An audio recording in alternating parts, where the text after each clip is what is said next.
get out there, get down to my local park or local club, do it with your friends. I think that's always more fun. Throw yourself into it. Like tennis is a game for life. I mean, you can play it till you're 80 years old if you look after yourself.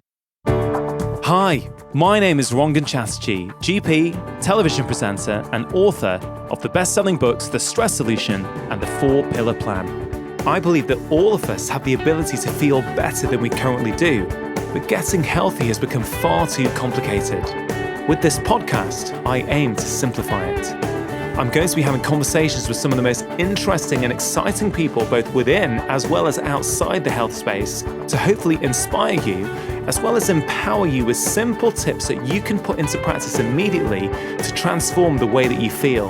I believe that when we are healthier, we are happier, because when we feel better, we live more. Hello and welcome to episode 68 of my Feel Better, Live More podcast. My name is Dr Chatterjee and I am your host. For today's show, I'm trying something a little bit different. Here in the UK, we are approaching the height of the British summer, a time when many people in the UK get gripped by tennis fever because the Wimbledon Tennis Championships are about to start. For those of you not living in the UK, this is typically a time when tens of thousands of people either dust off their rackets or pick up a racket for the first time as they feel inspired to get out there and play tennis. To celebrate this, I have sat down with one of the country's most successful tennis players of all time to talk about all things tennis. My guest today is Jamie Murray. Jamie has won a phenomenal 6 Grand Slam titles and is the older brother in the most well-known of British tennis families, the Murrays. In today's show, Jamie talks about what he does behind the scenes to keep fit and healthy, and what we can all learn from this, from the equipment he carries with him to how he focuses his mind before a match.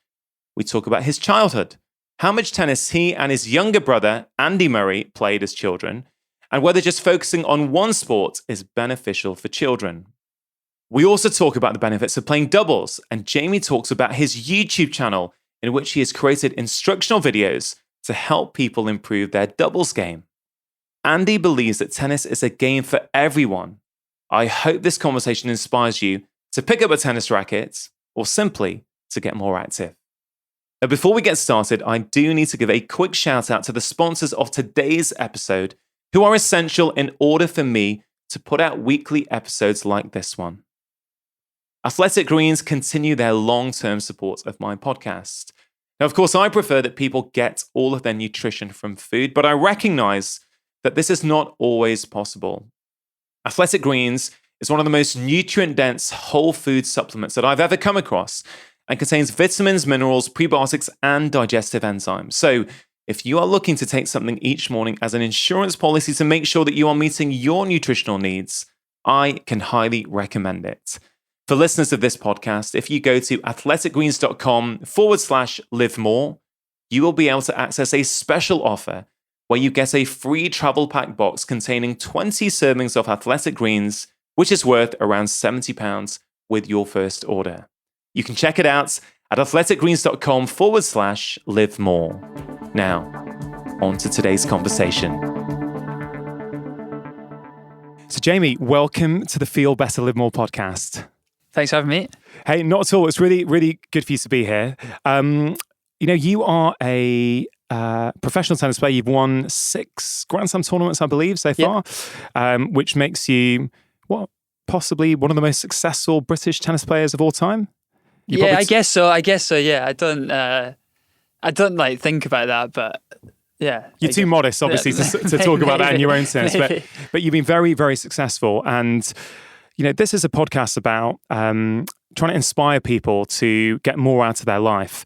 And I think we could probably learn a lot from you and your experiences in terms of what you do as a tennis player, in terms of what we can all learn in terms of how we live our own lives. So I wonder if we might be able to explore some of that on the podcast today. Yeah, absolutely, yeah. So you're a professional tennis player.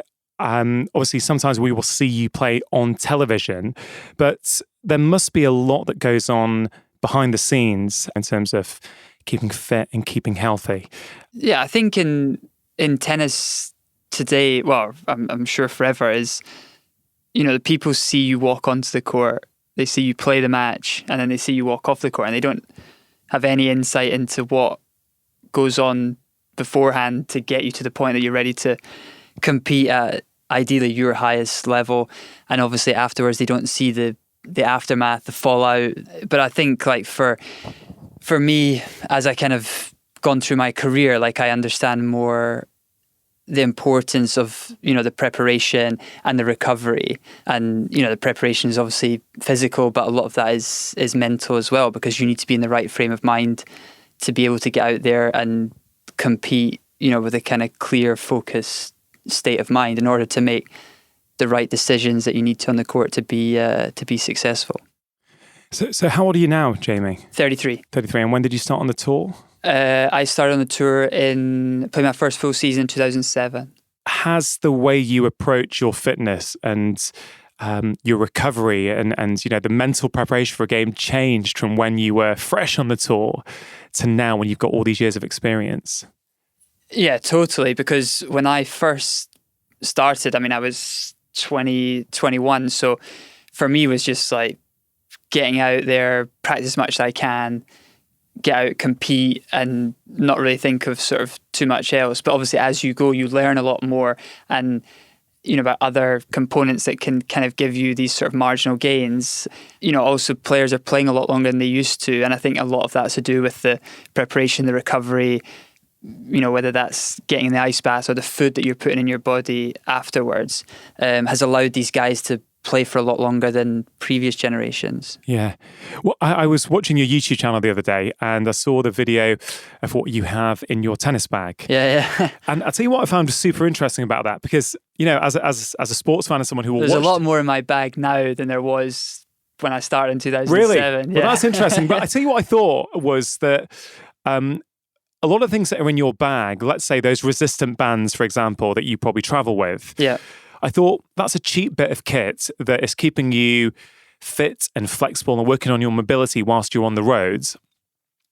And I thought, wow, that's a lot of the general public could probably benefit from something like that in their house or when they're going traveling, or let's say a businessman's traveling for work and they just keep a couple of those things with them to do in the hotel room in the morning. They'd probably get some benefit from that as well. Yeah, 100%. My resistance band, so mainly I'm using that in my warm-up to kind of activate like muscles in my shoulders, stuff for core. But, you can use them for probably a full body workout, just about. I have like a trigger ball that I travel with, or a couple of different trigger balls. So wherever I am, I can take that out of my bag and, I can sit on that if like my glutes are tight or my hips tight. I can lie on the ball, my back of my shoulder, things like that. So for me, that's like it's a lifesaver sometimes, because I obviously don't always have the opportunity to, get a massage or other forms of recovery. But I have that in my bag at all times. I can use it. I have a foam roller as well, so I can roll out my back, quads, calves, things like that. So these things you use, they're not expensive either. It's like 10, 15 quid, and the band is not even much. Well, that was. I think that was the thing that struck me. You're a professional tennis player who travels the world playing and performing and competing. Yet a lot of the equipment I saw in your bag was very accessible to so many of us. And that really struck me, because I think a lot of us might perceive top tennis stars to, for example, have all kinds of equipment and support staff that are not they're not accessible to everyone else. And I'm sure at the elite level, particularly in singles, that possibly is the case. But I think you managed to show that actually it can be quite accessible for so many of us. Yeah, definitely. And I think, obviously for me, it's my job to look after my body. So my knowledge of what I need with me in order to kind of give me the best chance of doing that is probably higher than your person on the street who's not really, it's not really a focus for them, is it? I think with a bit of learning and stuff and knowing what the right things for you to buy for your body, I don't think it takes much. And like I said, it is cheap and everyone can go on Amazon and get the stuff delivered the next day and start. But I guess you kind of, it's probably the awareness first that people need. Yeah, absolutely. I know that one of the resistance bands that I saw in your video, in the morning, I'll often, with the resistance band, just do some overhead stretching, because my shoulders can get quite tight. And I think I've always thought, because I'm very tall, I can get a bit rounded in my upper back. So I always try and stretch that out in the morning. And I just keep that resistant band with me all the time, even when I'm traveling. And I find it super, super useful. You mentioned mental focus, Jamie. And of course, that's very important because at the elite level, I'm sure you're always playing against very good players. So what's going on up here is probably really important. Do you have some set practices that you do to get you in the right frame of mind? If I'm warming up and stuff, I'm still sort of like visualizing things that I want to see happen in the match, or moves that I want to make, or strategies that we want to play, or I'm thinking about like the volley that I'm going to move across the court to take, or things like that. Just kind of like get my mind ready for what I want to kind of try to implement on the court. Even things like I try not to, I try maybe put my phone away maybe like half an hour before I go on the court, so I'm not sort of distracted with, messages or emails coming through that all of a sudden, you get in your own little world and your mission, and all of a sudden I'm getting called to court and I'm a bit kind of scatterbrain. And that's an interesting thought for a tennis fan to think that in the changing room just before you come out on court to warm up in front of the crowd, let's say, people might just be sending emails or sending texts, or just the sort of stuff that we all do in our everyday lives. Yeah, tennis players are addicted to their phones just like the rest of the world. Yeah, but that's a great take-home tip, isn't it? Before something important, maybe half an hour beforehand, you switch it off and allow your mind just to be fully present and focused in what you're doing. And you mentioned visualization, which it's interesting because a lot of sportsmen talk about this. I know Tiger Woods has spoken about this before, I think a long time ago, about how and other golfers would visualize, if they're going to play a course the next day, they'll visualize the night before or the morning of the rounds, what shots they're going to play, what shot shapes they're going to play on each hole. It's almost, and the neuroscience tells us that when you visualize it, it's actually happening in your brain. So when you actually go and perform it, it's a lot easier. Is visualization something you just found was helpful for you, or were you taught it at a young age? I first used sports psychologists probably when I was like 14, 15. I was kind of having a bit of a rough time in my tennis. I went to see him, and he's kind of been a lifelong friend since that. And he kind of got me into it a bit, and it was kind of part of our routines. And then, I kind of just kept with it sort of as I became older, professional player, and kind of moving through the ranks. And yeah. No, super fascinating. But even stuff like, for me, if I'm going to play a big match, like if I'm going to play on centre court at Wimbledon, for example, and there's going to be a lot of crowd there, or we're playing Davis Cup where it's mental and everyone's there to support you or the other team, and it's so noisy. Like that stuff for me is like important to kind of, visualize the crowd, how they're going to be cheering and stuff like that. So when you do get out there, you're not caught off guard and rabbit in the headlights, and you freeze and your body gets stiffen up, and you can't move your feet, you can't get going, and then it can spiral quite fast, your mind going at 1,000 miles an hour, and you can't stop it to the point that you can just stay in the moment and stick to the process and play point by point with a kind of clear image of what you're trying to achieve. I mean, it's interesting. We would naturally think that these things aren't applicable to us. We're not professional tennis players, but everyone really is seeking peak performance in their own lives. Of course, yeah. For whatever they're seeking to do. So for you're seeking peak performance to perform on a tennis court, but someone working in an office is also seeking, I guess, in some way, peak performance to perform their task, yeah. Yeah, and so visualizing, getting yourself in the right mental state to perform, I don't think should be exclusive to sportsmen. I think we maybe need to think about our own bodies as a sportsman would do in terms of how we look after it. Your family, Jamie, certainly from what I read, your brother Andy, the singles player, obviously have been very, very successful. And I guess the natural question is, how much of this is nature and how much of this is nurture? To have two amazing players from the same family, is that something to do with your upbringing, do you think, and what you're exposed to? Or do you think there's some natural talent there, or is it a bit of both? Yeah, well, I think both. I think we were very fortunate with our environment, which I think is incredibly important for anyone in any walk of life and what environment they're surrounded in. But we had my mum, who is an amazing tennis coach, especially for kids at a young age, in terms of being able to develop the necessary skills in them to be equipped to be tennis players.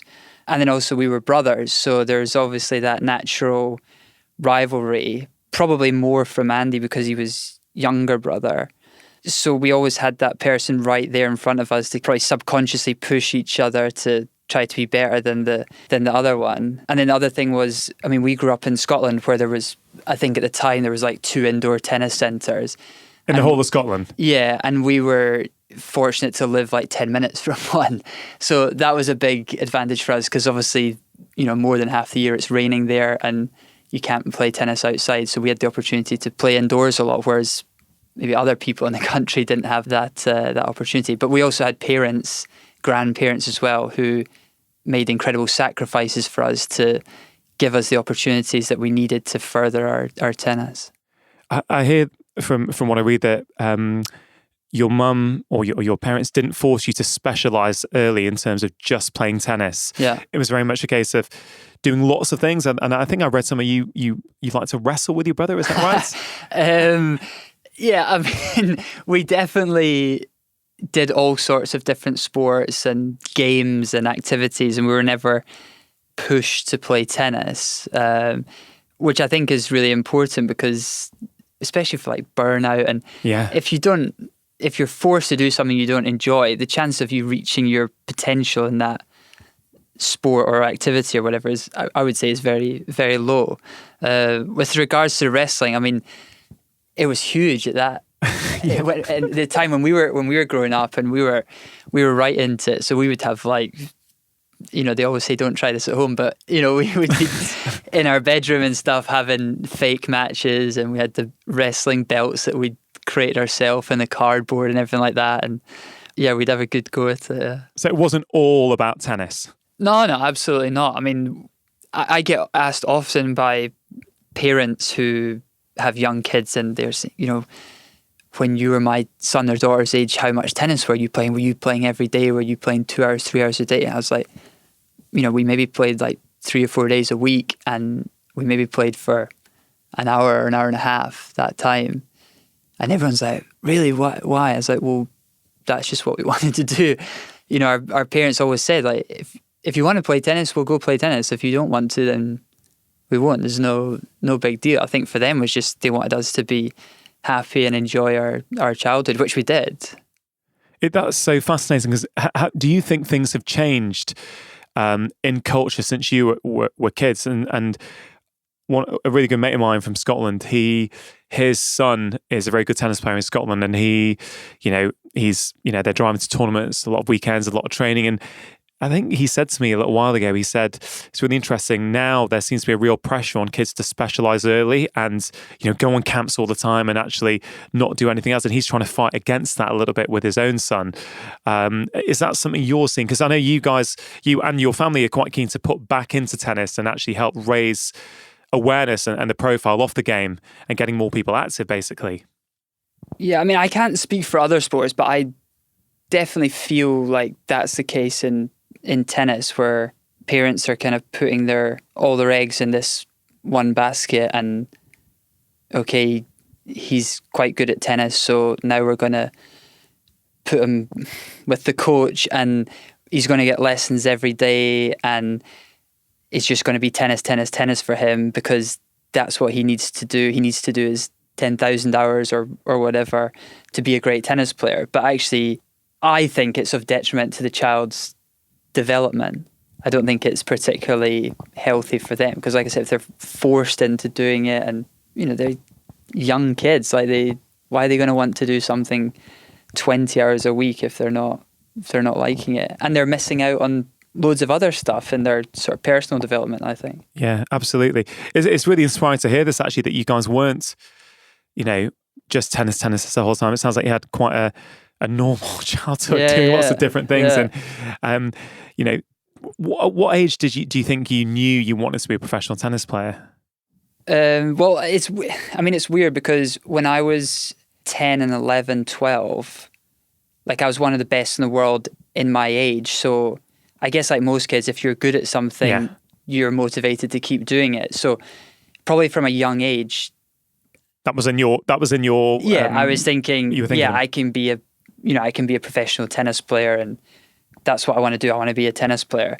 But then, for me, obviously, I ended up being a player, but it wasn't always like on a upward curve for me, because then probably by the time I was 14, 15, a lot of those kids who I was better than, they'd overtaken me. And probably when I finished juniors when I was 18, I was probably about, I think my junior world ranking was like 40, 45, which it might sound good, but actually in the grand scheme of being a world-class tennis player, that's very average.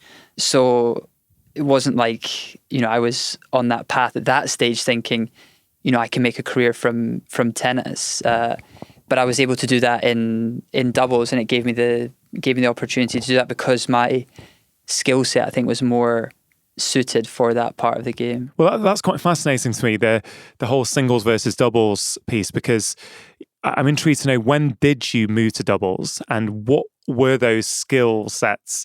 What were those skills that you had that you feel are more suited to doubles than singles? And I guess I'd like to extend that into thinking about, as a society, clearly physical inactivity is a big issue. And, at this time of year, Britain, particularly when Wimbledon is on, has a real love affair with tennis. And tennis could be a great way of getting more people active. The thing about doubles that appeals to me is it's quite social. You're doing it with other people. You're building up relationships. And potentially for people who used to play as kids and maybe don't feel fit enough in, let's say, middle age to cover the whole court, is doubles quite a good option for them to get back into the game? So quite a lot of questions there, basically. Yeah. But starting off with you moving from singles to doubles. Okay. So I started to play, or like to really focus on doubles in summer of 2006, I think, because I was playing singles and doubles, but I was doing a lot better in my doubles, and I was able to start playing a lot bigger tournaments. And then, so it was an easy decision for me to focus more on my doubles, because for me, I just wanted to play the biggest tournaments I could against the best players in the world, and doubles was going to offer me what I thought was going to offer me the opportunity to do that. So that's why I tried to do that. I think doubles is it's a huge part of tennis, especially amateur tennis. Yeah. Because for those reasons, like you said, it's social. You can go and you can play with your friends. You don't have to cover the full court, and it's just a fun way of being involved in the sport. And I think that there should definitely be more sort of initiatives or a bigger play to get more people involved in tennis in that doubles environment. Yeah, no, I would agree. I think doubles is, I think doubles is really important. I think it's. I recently, because my kids are currently 8 and 6, and we've started, the local park has got 2 free tennis courts. So we sometimes, when we do the park run at the weekend afterwards, we'll hit the ball around a bit. And we literally joined a tennis club a couple of weeks ago. The club that I played at as a kid, actually, we joined it. And, it's pretty cool that people just rock up and you can just join in any doubles game. And if they're missing someone, you can join in. It's very, very social. Yeah. So I had been thinking a lot of the focus on tennis in terms of professional tennis is on singles. Yeah. I know singles players get paid a lot more than doubles players. And obviously your brother is a singles player, world famous singles player. You are doing it in doubles, but there seems to be a lot more column inches devoted to Andy, let's say, than what you're doing. And that's at the elite level, but is that also coming down to the amateur level when people are playing at their local clubs, do you think? Or should we be putting more focus on doubles? Yeah, I think, you go to your local club, everyone's playing doubles, certainly in this country, I think in the States as well, and maybe some of the other Grand Slam nations. Yeah, people are playing doubles for the reasons that we just talked about. But I also think for kids as well, it's so important, because tennis is it is a lonely sport, singles, very lonely sport, and the journey is so long, and there's a big dropout rate. And I think that to kind of keep kids in the game, where maybe they would drop out and go play football, for example, a team sport, doubles can kind of cover that because, the kids can keep playing with their friends. There's that social aspect of it as well, whether that's, they're playing doubles or there's just more sort of team events that they can be a part of. I think it's a great way to keep the kids in the game where otherwise they might, lose interest and go off and do something else. And you're setting up a YouTube channel, aren't you? Well, I've seen a few of the videos, but I think from what I understand, you're going to put a huge focus on doubles in that channel. Yeah, so the YouTube channel will have a lot of instructional videos for, I guess, sort of all ages and levels. I think there'll be a lot of stuff about, what it takes to train to be a doubles player, which I don't think many people will know about. And I think with this sort of doubles coaching, a lot of the stuff in terms of like the positioning on the court, the movement on the court, where you need to be, that's not necessarily hitting tennis balls. So people can actually improve their level of doubles a lot without necessarily having to get better at hitting a tennis ball. That's fascinating. Yeah. So they can get better at doubles without actually improving the way that they're stroking the ball. Yeah, exactly. Yeah, just by knowing where they should be on the court, for even just starting the point. A lot of people are in the wrong positions. And then in terms of things like your movement after your friend's served and you're at the net, where you should move to depending on where he's served. If you're serving to his forehand or her backhand, you need to move to a certain spot on the court. So even all that stuff, you'll improve your game through that, and it's not actually necessarily having to learn how to hit a better volley. But I will try to cover that as well. No, that's fascinating because, because of channels like YouTube, so many of us are seeking to improve certain aspects of our hobbies or our life. We're looking for instructional videos, and YouTube's a great medium to provide that. And I guess having the ability to learn from someone like yourself with all the experience that you've got, 6 Grand Slam titles. I mean, it's pretty awesome for people to learn, how they can improve their doubles positioning. And I've got quite a few people I know who play doubles who'd probably be super interested to actually go, I've not really thought about my position on court. I'm just trying to hit a better forehand or a better forehand volley. That's pretty exciting. I hope so. I think it'll be. I believe anyway that it'll be beneficial for a lot of people, a lot of amateur players as well. And I think it'll be cool for people to see how I train to be a world-class doubles player, which I think is pretty unique insight because no one else is doing that, and no one really knows what it takes. I don't think so. No, I agree. Fitness obviously is a big part of being a tennis player, but so is nutrition. Is that something that you've changed over your last 10 years? Well, 10 plus. How many years on tour now? 12? Yeah, 12, 13, yeah. 12, 13 years, yeah. Have you, is it, when you're younger, you can get away with more things, you can get away with less recovery, you can, eat a less good diet, let's say, and still perform? And as you get older, do you need to take more care? Is that something you've noticed? Yeah, absolutely. I think and I appreciate you're only in your early 30s. Yeah, but it's true, isn't it? It's for sportsmen, it's kind of the latter part of your career. But yeah, I've definitely learned a whole lot more about that side of it. And, what you're putting in your body is your fuel, right? So, I want to put in the best possible stuff into my body because it's going to, again, enhance my performance, hopefully, legally, obviously.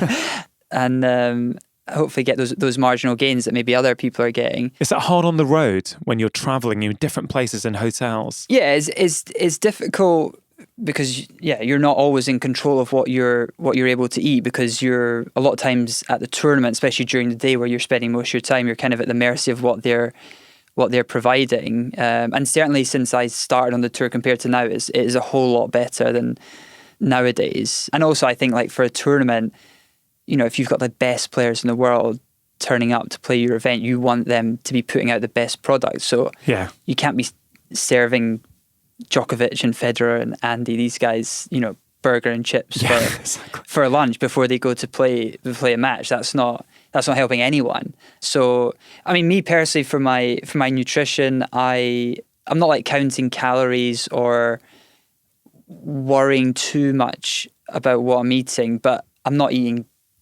rubbish. Certainly not before I play. And I'm also really aware, like, as soon as I finish playing, I need to be getting the right stuff in my system ASAP. Like I'll always try to eat something, 20 to 30 minutes with it coming off the court. I won't leave it for an hour or 2 hours before. So when your muscles are hungry for that, replenishing Exactly. glycogen, Yeah, and you really want to get it in then. Yeah. And what about hydration? Have you noticed, is that something you have to spend much time focusing on? Yeah, definitely. That I'm kind of like more aware of that, because I feel like if I don't drink enough water, or I'm aware that I haven't, I start to get like tense and so you can feel it. Yeah, I'm just in my mind. Yeah, I just start to get a bit antsy, and I don't have patience for anyone, and it's like I need to get a bottle of water, which is not always difficult at tournaments because they're stockpiling you for that. But I am aware of that, because even just a slight drop in hydration is like a huge drop off in performance. Yeah, so it's incredibly important. And when I'm on court for matches, often we're traveling following the sun, so we're playing in heat, humidity, things like that. So I have like my electrolyte drinks, carb drinks, things like that I can sip on during the match to kind of maintain energy. Have you got foods that you travel with to make sure you've got some of your favorites, to keep you healthy and performing? Yeah, I mean, I have these. This is not an advertisement because you don't sponsor me or anything, but this year when I was in the States, I bought a load of Cliff bars. Okay. These nut butter filled bars, which I really liked. And there's a lot of bars out there that I think are pretty rubbish. They just don't taste good, or they're really like hard to eat. But these ones I really like, so I bought a load of them to bring back, and then I take a few of them when I go to tournaments. Is there anything you do? I bought a NutriBullet as well. Did you take that with you? Yeah. So wow. I can. So I can make like my drinks, smoothies and stuff, because like after matches, try to get in like some like glutamine, some creatine and stuff, because that helps again for the recovery, for inflammation, muscle regeneration. So it just helped me to kind of have that and do it through that. It's just easier. So you take that with you, and you'll go to what local supermarkets? Yeah, I told you my bag's getting a lot bigger. Heavy bag now. Yeah, no, it's fascinating. It genuinely is fascinating. And now I travel with two full suitcases, whereas I just used to have one. But now with all these extra recovery products and everything, blenders now, and you got to travel with that. Exactly. I need the extra bag. Yeah. Fascinating. What about sleep? We read stories that someone like Federer, for example, sleeps 9+ hours a night. I don't know if that's true or not. I think I've read that somewhere. Okay. So, sleep is clearly a really important part of health. It's an important part of recovery. Is that something you need to stay focused on when you're away, when you're on the road? Or is it tempting even for a tennis player to be in their hotel room at night and actually spend too long on Netflix or on Facebook or on Instagram? I presume you guys have the same temptations as everyone else. Yeah, absolutely. I mean, I feel I always aim to try to get like 9 hours of sleep, whether I need that much or I just, for me mentally, just to know that I've got 9 hours in the bank helps me. That's what I aim for. But again, like you said, there's so many distractions, and you're watching your Netflix series and then one finishes and you're like, oh, just one more episode. And that's another 45 minutes down the drain that you could have been sleeping. Or you get on Instagram and you start watching videos and swipe. And that's half an hour gone. And you're like, what am I doing? I haven't actually achieved anything from watching these videos or that. I'm not getting any gain from it, but it's like tunnel vision, isn't it? And you just get into that world and you do it. Yeah, you just waste time. And then you're like, shit, I got to be up at 8 a.m. It's now midnight. I could have been to bed at 11 when actually I was tired anyway. Yeah. But I just get distracted by this. And so it's a constant battle, like with everyone, to try and switch off and actually get that sleep. Yeah, I think so, yeah. But do you struggle with sleep when you're on the road? You're quite good with that. Yeah, because I think tennis players are really adaptable as well, because every week we're in a new environment, new surroundings, new hotel, new bed. We never know when we're going to play either, unless we're playing the first match. It sounds really stressful, this. Yeah, it can be, but you just get used to it. That's just the job. And I've been doing it like so long. I mean, I've been playing professionally since I was like 19, but obviously I've been playing tennis since, traveling to play tennis since I was like 10 years old. So you just get used to it. But I travel with my own pillow now. Oh, that's Yeah, interesting. so I know because Hence the second suitcase. exactly, yeah. So, that helps me because, if you get a dodgy pillow or something like, and that throws off your neck, you can't move your neck, and then that's throwing, your hip off. Yeah, exactly. And it's just, you're fighting an uphill battle, right? Is this more and more common? Are you seeing more players traveling with pillows, traveling with their own gear? Is the whole industry moving? No, sorry, not industry, the whole profession. I don't know about the pillow, but I definitely see guys more and more often with, the recovery stuff. So like we were talking earlier, like foam rollers, your trigger balls, your bands. Some people, like now, I had another product which I travel with was called Normatec. It's like a recovery compression thing for your legs. So in the evening, I pop them on at night for 20 minutes, 30 minutes and use that to try to kind of increase like blood flow and everything in my legs. Because obviously next day I got to play again if I haven't lost. So it's just another way to kind of optimize performance. But I think just the sport as a whole, everyone's a lot more aware of what all this stuff can do for you. And obviously there's more and more money getting pumped into the game. There's more money for the guys to play for. So if that can help you 1%, 2%, that might be worth 100 grand for you to win your match tomorrow. Wow. Guys are going to do it, Yeah, absolutely. It's a no-brainer, isn't it, really? In terms of raising the profile of the game, which I know you're pretty passionate about doing, well, a couple of things really. The first thing is for me, I studied in Scotland. I went to med school there and worked there for 2 years afterwards in Edinburgh. And although I didn't play golf at the time, I now realise that actually there's a big difference between Scotland and England in the sense that golf is very accessible to a lot of people in Scotland in a way that I don't think it is in England. It seems to be a lot more middle class, maybe elitist in England, certainly where I live and the way I view it. Yeah. And I've spoken to other people. I've got a good mate in Scotland who plays rugby and says, yeah, absolutely. And he grew up in England and said it's so much more accessible in Scotland. Are there similarities with tennis, do you think? Or is tennis I don't think tennis is particularly accessible in Scotland. Probably through the UK, really. It's probably still seen as an elitist sport, as an expensive sport as well. Would you like to change that? Yeah, absolutely. I mean, I think, especially in Scotland, because I think like what Andy's obviously done in his career, he's created so much interest in tennis, and it's kind of like, for me, it's a shame that there could be some kid watching him play in the East End of Glasgow, and he's a hero to him, and he wants to go out and play tennis and try tennis and be the next Andy Murray, but he can't because he's got no course to go try it on, and the nearest courts are 5 miles away or something. Yeah. So for me, that's really sad, and that's what I think. Well, certainly what my mum's been doing with all her initiatives, and getting in a van and traveling around Scotland to rural areas, taking it to underprivileged areas as well, underprivileged kids, and trying to introduce them to the sport, and I guess bring it to the masses. But you need the facilities in order to let them to give them the best chance to do that. Yeah, absolutely. It is a shame, but hopefully that's changing. As I say, I've recently actually, what are we now? We are Thursday. On Sunday morning, we paid the membership to our local club and joined for the year as a family. And that's the first time I've been a member since probably I was 17, 18, about like 20 plus years ago. And I'm really excited now about having, it's just because we paid the membership as well, I sort of feel, okay, well, we're going to go most weekends. We're going to play. It's something to go and do now as a family together with my kids. And I'm really excited. So I'm hoping that our conversation might inspire some of the listeners to get their rackets out or play with their kids, or, for some of the older listeners who maybe haven't played since they've been a kid, to get their rackets out and start playing again.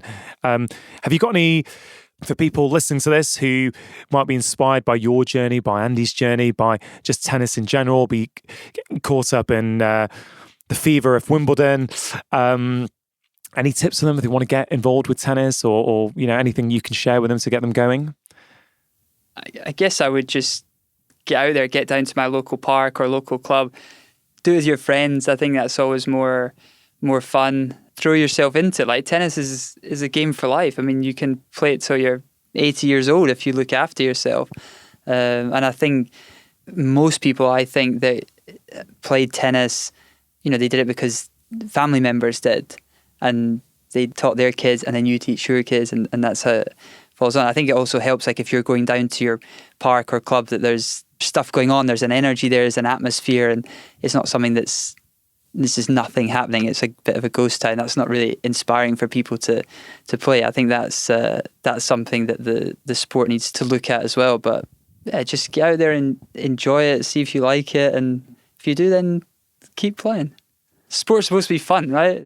Yeah, exactly. I think that's some great advice, Jamie. And look, I really appreciate you taking some time out of your busy training schedule to come and talk today. Hope people enjoy our conversation. Absolutely. And good luck for the rest of your career. Thank you very much. Cheers.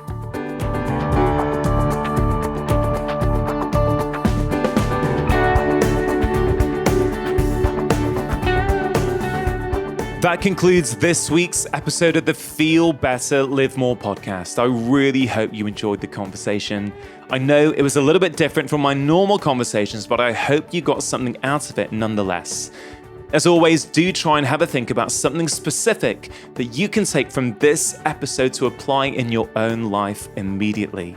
Are you someone who used to play tennis and has been inspired to dust off your racket? Or perhaps this episode has simply inspired you to go out to your local park and get more activity into your daily life. Whatever it is, please do let Jamie and I know what you thought of our conversation on social media. Jamie is present on Twitter and Instagram, so please do tag him as well as myself. And if you can remember, please do use the hashtag FBLM so that I can easily find your comments. Everything that Jamie and I spoke about today will be available to see on the show notes page of this episode, drchatterjee.com/Jamie Murray. On this page, there will be links to Jamie's brand new YouTube channel, his website, and other interesting articles in the media about him. Getting more activity into your daily lives is something that is essential for short-term and long-term health, and is something that I have written about in both of my first two books. In the first book, The 4-Pillar Plan, I outline simple strategies that you can use to get more activity into your daily life. I also share which types of movements are good for particular conditions and complaints, like brain health, to help reduce how much your body is aging, or to specifically fight something like type 2 diabetes. You can get a copy of The 4-Pillar Plan in paperback, audiobook, or in ebook. Quick notes, if you live in America or Canada, that book is available with the title, How to Make Disease Disappear. In my latest book, The Stress Solution, I explain how our stress response in many ways primes our bodies for physical activity. Yet, if your email inbox is the thing stressing you out and you sit there all day looking at it, you are not burning off that stress energy that is built up, and it will be accumulating in your body. The Stress Solution provides lots of simple and accessible tips to help you better manage your stress so that you can feel happier and calmer. And if you're a regular listener to my podcast, you will know that up to 90% of all problems that come and see me as a GP are in some way related to stress. You can pick up a copy of The Stress Solution in all the usual places, as a paperback, as an ebook, or as an audiobook, which I am narrating. If you enjoy my weekly shows, please do support them. The best way that you can do this is by leaving a review on whichever platform you listen to podcasts on. You can also help me spread the word by taking a screenshot right now and sharing it with your friends and family on your social media channels. Alternatively, you can just simply tell your friends and family about the show. I really do appreciate your support. A big thank you to Dr Chatterjee for producing this week's podcast, and to Ali Ferguson and Liam Saunders for the theme tune. That is it for today. I hope you have a fabulous week. Make sure that you have pressed subscribe, and I'll be back in 1 week's time with my latest conversation. Remember, you are the architects of your own health. Making lifestyle changes always worth it, because when you feel better, you live more. I'll see you next time.